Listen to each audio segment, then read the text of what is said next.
All they want to do is fly more. So Yeah. at the moment, they have to restrict the number of missions that they do because they just don't have enough rockets. And these aren't expensive ballistic missiles. These are unguided rockets that they're looking for. And the helicopters that they're flying, it's important to say, are that the crew that I spoke to, they're flying an Mi-8, which is used by most other countries as a troop transport helicopter. But they're basically sort of they have like a bunch of rockets strapped to either side and a machine gun in the front, and they just go and use that. Now, we all know Winston Churchill's famous words about the Battle of Britain, that never was so much owed by so many to so few. And reading about Ukraine's Air Force this morning, there's perhaps the same sense of extraordinary bravery against all the odds.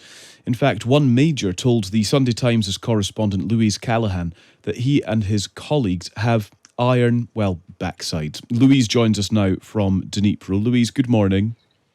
Hi, good morning. They do speak about their bravery in rather gung-ho terms, don't they? Tell us, how brave did you find these people to be? Well, they're extraordinarily brave. I mean, these helicopter pilots, young guys, they basically fly missions every day to the front line, where they hover very, very close to the ground, just a couple of meters from the ground, and then they fire rockets in this high arc, which lands on Russian positions. And half of their unit has been killed. I mean, it's just an extraordinary rate of attrition.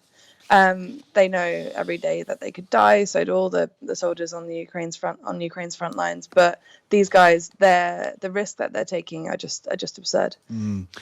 How do they keep going, I suppose? How do they get through it? I was quite struck by humour, which often comes up in these sorts of situations, that they kind of make jokes. But I wonder if there's some sort of bravado, though. Are they quite terrified about the situation in which they're operating?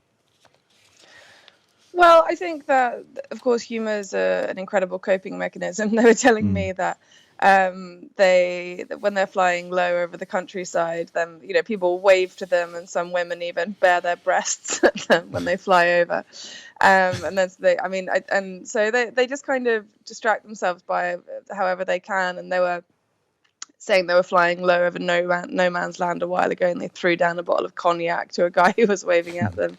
But I think in general that you do that because you're so tired, and because it's impossible to just be incredibly scared all the time. You just do anything to try and think about something else. Yeah, of course. And that does make absolute sense. I wonder then, in terms of the equipment that they're using, how do they speak about that? There's a common theme about wanting more rockets and going on more missions. All they want to do is fly more. So at the moment, they have to restrict the number of missions that they do because they just don't have enough rockets. And these aren't expensive ballistic missiles. These are unguided rockets that they're looking for. And the helicopters that they're flying, it's important to say, are that the crew that I spoke to, they're flying an Mi-8, which is used by most other countries as a troop transport helicopter. But they're basically sort of they have like a bunch of rockets strapped to either side and a machine gun in the front, and they just go and use that. And Russia is using, the Russian Air Force is so much bigger and so much better equipped than theirs. And they're flying these the Ukrainians are flying very old Soviet design models. The Russians have some Soviet design equipment too, but they have the kind of renovated version, the newer updates, and that just gives them a huge advantage on the battlefield. With that in mind, do the army, do the ground troops, those on the ground, do they feel supported by the Air Force? In general, I don't think they do really. I mean, they say sometimes they see the Ukrainian aviation, and that's great, but it's just not enough. The fundamental problem, which is going on with Ukraine's counteroffensive at the moment, is that it's not possible to move it's not possible to advance fast without close air support. No NATO army would do it, and at the moment they just don't have enough close air support, or barely any. So we were down near the front lines a couple of days ago. I mean, soldiers there, the Russians have had months to dig in. They have hugely, hugely impressive defensive lines. There's mines just scattered everywhere. There's dragon's teeth, there's barbed wire. And they're basically having to kind of push forward through that. That includes sappers going with, metal, like little metal implements prodding the ground to try and clear the area of mines, and all their time they're being absolutely slammed by Russian artillery and also by the Russian Air Force, and they don't have enough of the helicopters and the drones and And the planes that they have on the Ukrainian side is just not enough to stop that, to achieve air superiority, to stop the Russians hitting their advancing troops. It's quite something. Thank you very much, Louise. Thank you for speaking to us this morning. It's really good to have you on. That's Sunday Times correspondent Louise Callaghan.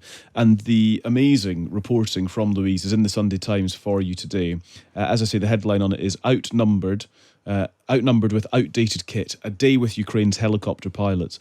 And it goes into great detail about the helicopters that are being used. There are real demands, actually, for more weapons, for more rockets, so they can fly more. That's what they want to do. And as part of the counter-offensive, it seems that could actually be really quite a necessary step. There's an amazing story in there as well. One of the pilots who was part of the mission to retake Snake Island, remember Snake Island? Yes, I do. Where the warship, the crew on the warship told the Russians to go away in no uncertain terms. One of the pilots that Louise has spoken to was part of the mission to retake Snake Island. So you can read his story in the Sunday Times today.